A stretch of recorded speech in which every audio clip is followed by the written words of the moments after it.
இது மகிமை நேரம்.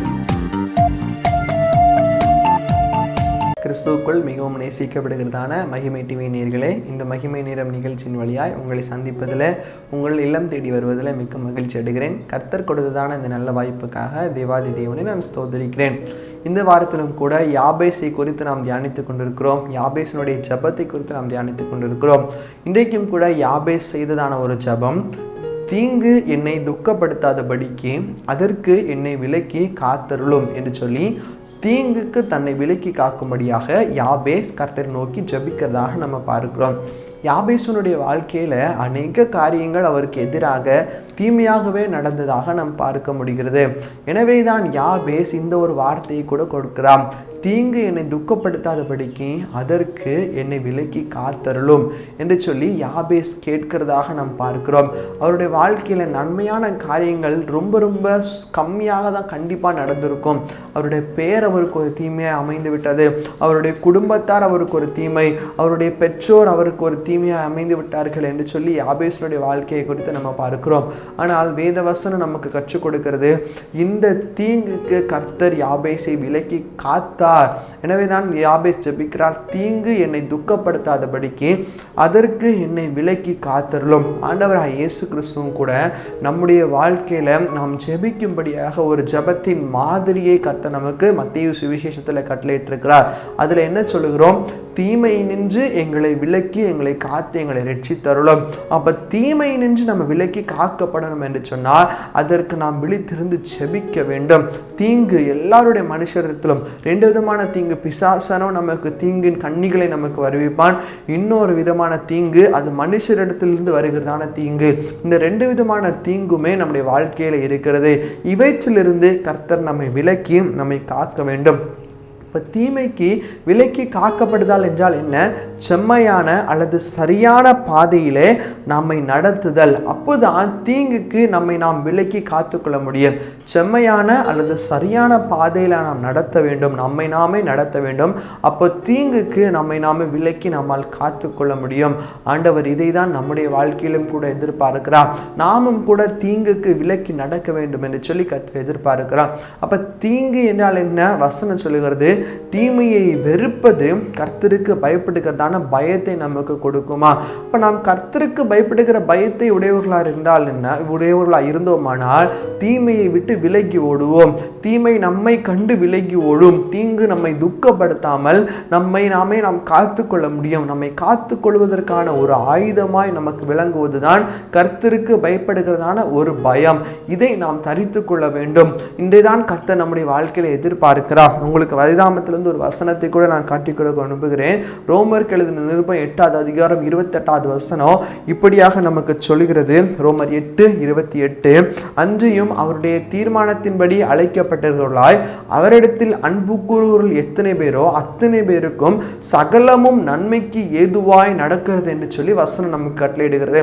என் வாழ்க்கையில எல்லாமே தீமையாய் நடந்து கொண்டிருக்கிறது, என் வாழ்க்கையில தீங்காதான் இருக்குது, ஒரு நன்மையை கூட நான் பார்க்க முடியவில்லையே, ஒரு நன்மையான காரியம் கூட, ஒரு அதிசயம் கூட எனக்கு தெரியவில்லை என்று சொல்லி ஒருவேளை நம்ம யோசிக்கலாம். ஆனால் கர்த்தர் நம்மை பார்த்து சொல்லுகிறார், அவரிடத்திலிருந்து விசுவாசிகளாக இருக்கிற ஒவ்வொருவருக்கும் முதலாவது நமக்கு தேவை விசுவாசம்.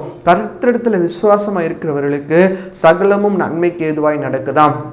ரெண்டாவது ஒரு காரியத்தை கர்த்தர் சொல்லுகிறார், அவரிடத்தில் அன்பு கூறுகிறவர்களுக்கு சகலமும் நன்மைக்கு ஏதுவாய் நடக்கிறதா. இன்னைக்கு நாம் இப்படிப்பட்ட தகுதிகளை உடையவர்களாக இருக்கிறோமா அப்படிங்கிறத சிந்தித்து பாருங்க. கர்த்தரிடத்தில் விசுவாசம் உடையவர்களாக இருக்கிறோமா, அவரிடத்தில் அன்பு கூறுகிறவர்களாக இருக்கிறோமா என்பதை யோசித்து பார்ப்போம். அவரிடத்தில் அன்பு கூறுவதனால் என்றால் என்ன? பிசாசின் காரியங்களை விட்டு விலகுவது, பிசாசையும் அவனுடைய சகல தந்திரங்களையும் விட்டு விடுகிறீர்களா என்று சொல்லி நம்மை நாமே ஒவ்வொரு நாளும் நாம் சோதித்து அறிந்து கொள்ள வேண்டும். அதிலிருந்து விலகி ஓடுவது, அதை பார்த்து வெறுப்பது, கர்த்தருடைய காரியங்கள் மேல பிரியம் கொள்வது, பிசாசனுடைய காரியங்கள் மேல வெறுப்பை செலுத்துவது, இதுதான் ஆண்டவரிடத்தில் அன்பு கூறுவது. ஒருவருடைய காரியங்கள் நமக்கு மிகவும் பிடித்திருக்கிறது என்று சொன்னால் அவர்களிடத்தில் நெருங்கி பழக நம்மை ஆசைப்படுவோம். அதே போலதான் கர்த்தரிடத்தில் நாம் உண்மையாய் அன்பு வைத்தோம் என்று சொன்னால், கர்த்தரிடத்தில் நம்மை நாம் நேசிப்போம் என்று சொன்னால் அவரிடத்தில் நாம் நெருங்கி பழக நாம் ஆசிக்கப்பட வேண்டும். அதை தான் கர்த்தர் எதிர்பார்க்கிறார். பிசாசின் காரியங்களுக்கு நம்மை வெறுத்து கர்த்தருடைய காரியங்களை நம்ம ஈடுபடுத்த வேண்டும். அப்படி ஈடுபடுத்தும் போது இந்த தீமைக்கு கர்த்தர் நம்ம விலக்கி காப்பாராம். இந்த தீங்கு நம்மை துக்கப்படுத்தாதபடிக்கு அவருடைய கரத்தின் நிழலிலே நம்மை மறைத்து காப்பாராம். அவருடைய செட்டைகளின் கீழாக நம்மை மறைத்து காப்பார். யாபேசை கர்த்தர் மறைத்து காத்தா, எல்லா விதமான தீங்குக்கும் கர்த்தர் மறைத்து காத்தா. தீங்கு என்று சொல்லப்படுவது நமக்கு ஞாபகத்துக்கு வரக்கூடிய ஒரு ஆளு யோபு. யோபுடைய வாழ்க்கையில அவர் அனுபவிக்காத தீங்கு துன்பம் எதுவுமே இல்லை. கர்த்தர் அந்த தீங்கை துன்பத்தை பிசாசின் வழியை அதை அனுமதித்தார். ஆனால் யோபு அவருடைய விசுவாசத்தில் உறுதியா நின்றார். யோபு கர்த்தரிடத்தில் வைத்த அன்பிலே உறுதியா நின்றார். இன்னைக்கு நாமும் கூட நம்முடைய விசுவாசத்திலும் நம்முடைய கர்த்தரிடத்தில் வைத்திருக்கிற அன்பிலும் நாம் உறுதியா இருப்போம் என்று சொன்னால் தீங்குக்கு விலக்கி நாம் காக்கப்படுவோம்.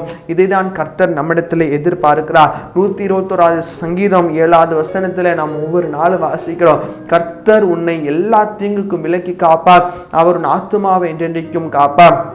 கர்த்தர் நம்ம எல்லா தீங்குக்கும் விலக்கி காப்பார். ஏனென்று சொன்னால் நாம் அவருடைய பிள்ளைகளாக இருக்கிறோம். நிச்சயமாக தீங்கு நம்மை துக்கப்படுத்தாதபடிக்கு தன்னுடைய செட்டைகளின் நிழலில் நம்மை மறைத்து காப்பார். அப்ப நாம் என்ன செய்ய வேண்டும்? கர்த்தரிடத்தில் அன்பு கூற வேண்டும். நான் பிசாசுடைய காரியத்துல தான் இருப்பேன், நான் பாவத்துல தான் இருப்பேன், நான் மனம் திரும்ப மாட்டேன், என்னால் அந்த பாவத்தை விட்டு மனம் திரும்பி வெளியே வர முடியாது, ஆனால் கர்த்தர் என்னை காக்க வேண்டும் என்று சொல்லி நாம் யோசித்து கொண்டிருப்போமானால் அது அப்போ தீங்கு நம்முடைய வாழ்க்கையில வந்து சேரும். ஆனால் பிசாசுடைய காரியங்களை வெறுத்து விட்டு உண்மையாக கர்த்தரிடத்தில் நேசிக்கிறவர்களாய், உண்மையாய் கர்த்தரிடத்தில் மனது வைக்கிறவர்களாய் அவரோடு கூட நாம் நெருங்கி சேருவோமானால் கர்த்தர் நிச்சயமாக நம்மை தீங்குக்கு விலக்கி காப்பார். இதை நம்முடைய வாழ்க்கையில நாம் பிடித்துக் கொள்வோம். செப்பனியா தீர்க்கதரிசன புஸ்தகம் 3வது அதிகாரம் 15வது வசனத்துல இனி தீங்கை காணாது இருப்பாய் என்று சொல்லி கர்த்தர் இன்றைக்கு உங்களை பார்த்து சொல்கிறார். இனி தீங்கை காணாதிருப்பீர்கள். உங்களுடைய வாழ்க்கையில இனி தீமைக்கு இடமில்லை, இனி தீங்குக்கு இடமில்லை. ஏனென்றால் நீங்களும் நானும் கர்த்தருடைய கரத்திற்குள்ளாக கர்த்தருடைய செட்டுகளின் நிழலில் நம்ம காக்கப்படுகிறோம். கர்த்தருடைய செட்டுகளின் நிழலில் நம்ம இருக்கிறோம். கர்த்தர் நிச்சயமாக நம்முடைய வாழ்க்கையில தீங்கிலிருந்து நம்மை விலக்கி காப்பார். தீமைக்கு நம்மை ஒப்பு கொடுக்க மாட்டார். நிச்சயமாக அவருடைய கரம் நம்மை மூடிக்கொள்ளும். யாபேசை காத்த ஆண்டவர், யாபேசை போல ஜெபிக்கிற நம்மையும் கூட நிச்சயமாக கர்த்தர் காப்பார் என்பதில் எந்த விதமான சந்தேகமும் இல்லாமல் விசுவாச வீரர்களாய், விசுவாச வீராங்கனைகளாய், கர்த்தரிடத்தில் அன்பு வைக்கிறவர்களாய், கர்த்தரிடத்தில் மாத்திரம் அன்பு வைக்கிறவர்களாய், வேற எல்லா உலக ரீதியான அன்பு எல்லாம் மாயையானது. பிசாசின் அன்பு அது அழிந்து போகிற, அது தந்திரமான அன்பு. ஆனால் கர்த்தருடைய அன்போ அது உண்மையான அன்பு. இந்த உண்மையான அன்பை புரிந்து கொண்டு ஆண்டவருடைய நம்ம ஒப்பு கொடுப்போம். தீங்குக்கு நம்ம விலக்கி நாம் காக்கப்படுவோம். அப்படியே கண்களை மூடி நாம் ஜெபிப்போம். எங்களை நேசிக்கிறதான எங்கள் கிருபை நிறைந்த பரலோக பிதாவே, உம்மை நோக்கி பார்க்கும்படியாக கர்த்தர் நீர் கொடுத்த கிருபைகளுக்காக உமக்கு நன்றி ஆண்டவரே. அப்பா, தீங்கு எங்களை துக்கப்படுத்தாதபடிக்கு அதற்கு எங்களை விலக்கி காத்தருளும் என்று சொல்லி யாபேஸ் ஜெபித்தது போல இன்னைக்கு உம்முடைய பிள்ளைகளாக இருக்கிற நாங்கள் உம்முடைய சமூகத்தில் வந்து நாங்கள் ஜெபிக்கிறோம் ஆண்டவரே. அப்பா, இந்த நேரத்தில் இந்த வார்த்தைகளை பார்த்து ஆண்டவரே, தீங்கு நிமித்தமாய் துக்கப்படுகிற கவலைப்படுகிறவர்களுக்கு நீர் இறங்கும்படியாய் ஜெபிக்கிறோம் ஆண்டவரே. நாங்கள் தீங்குக்கு உம்முடைய கரம் ஆண்டவரே அவர்களை மூடும்படியாய் ஜெபிக்கிறோம் ஆண்டவரே. நீர் விலக்கி பாதுகாத்துக் கொள்ள முடியாது ஜெபிக்கிறோம் கர்த்தாவே. இயேசுப்பா, நீரே அப்படி செய்யுங்கப்பா ஆண்டவரே. இன்றிலிருந்து ஒரு விடுதலையை, ஒரு புதிய வாழ்வை கண்டுகொள்ள நீர் கிருபை செய்யுங்க. உமக்கே துதிக்கான மகிமை ஏறெடுக்கிறோம் சாமி. மீட்பர் இயேசு மூலம் ஜெபிக்கிறோம் எங்கள் நல்ல பிதாவே. ஆமேன், ஆமேன்.